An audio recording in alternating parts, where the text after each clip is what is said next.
Hi, hello. So, how's it going? What have you been up to today? So, I'm good today and I've been great. Today, I want to talk about something that I've been thinking about a long time, almost a year now. So, I've been really trying, really genuinely hard to choose an Asian language to learn. You know, I don't want to end up like knowing most of most of my language like European language. I want to expand my knowledge apart from knowing only European language. So I've been thinking about choosing an Asian language and specifically about East Asian language. So I have this difficulty to choose between Korean, Japanese and Chinese. It's really hard for me because all three of them have like great entertainment industry. Like if you can understand one of them, you can enjoy a large amount of entertainment. Like for Korean, for example, there are K-pop, K-dramas, manhwas, and there are many like K-food, something like that. I don't remember. For Japanese, there are manga, Japanese movies, Japanese music like J-pop, there are animes, there are many things, and for Chinese too. Chinese has a growing entertainment industry like movie, animes, specifically in the 3D animation. You know, either way, if you choose one of them, you're gonna like ended up like enjoying the culture, the entertainment, all these things that goes with it, with the language. So I don't want to learn them free them all. I don't want to learn them all because I don't want to have surface level of knowledge of proficiency in multiple language. That means that I don't want to spread myself thin. I just want to choose one of them and to go deeper in it, to have a deeper understanding of the culture and everything that goes with the language.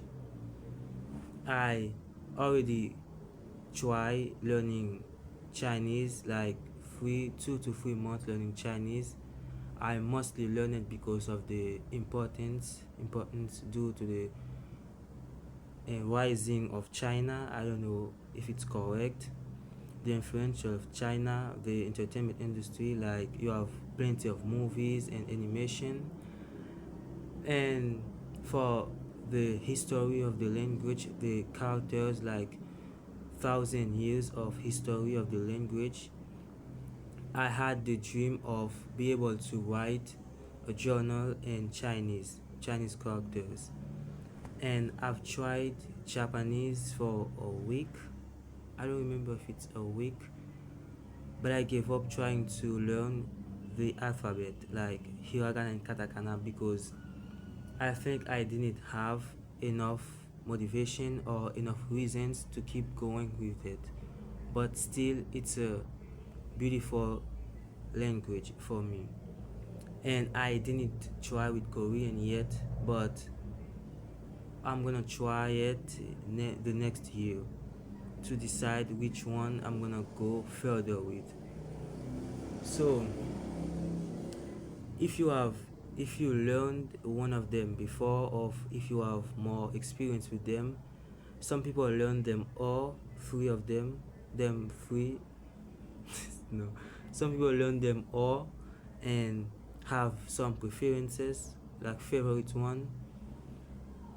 They say that Japanese is similar to Korean, that Japanese is the hardest one of them, and Chinese is hard due to the pronunciation and the script, Korean for the grammar and the pronunciation, Japanese for the grammar and the script. Apart from that, one thing I'm certain I will study, I will go for it, it's Hungarian language. So I already talk about that in my YouTube channel, that Hungarian is one of the language I loved the most. Since the first time I listened to the language, I promised myself to study it, to master this language. And yeah, I studied it. I studied this language. I remember it wasn't long. It wasn't a long time. It was like for a month. I studied it, and boy, this language is really hard. I mean, it's like a completely different language. There are not like words that are similar to English or any language that I studied before, that I learned before. It has a completely vocabulary. The grammar is not that hard. The pronunciation is easy, and the script, the alphabet, it's not hard. I think one thing that's really hard of Hungarian is the lack of cognates. So cognate, it's a word that is similar to a language. For example, there are many cognates of French and English. Like if you speak French, English will come easy to you. But Hungarian, it's completely different from other languages I've seen before. But I think that's one of the reasons that makes Hungarian one of the most interesting language. And I promised to myself that I'm gonna master this language either way, anyway. So for that part, I'm sure I'm gonna study Hungarian. But I'm still thinking about choosing one Asian language, and I'm still in the process. But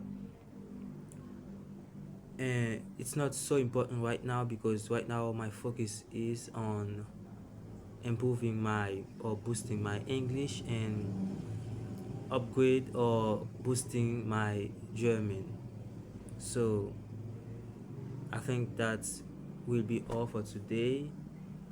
Maybe one day I'll be more interested in one of them, but for now, if I'm still thinking, or if I'm still have problem to choosing one of them, I think I'll go for Chinese, because it's more secure, or I've learned it before, or I don't want to deal with the grammar of Korean or Japanese.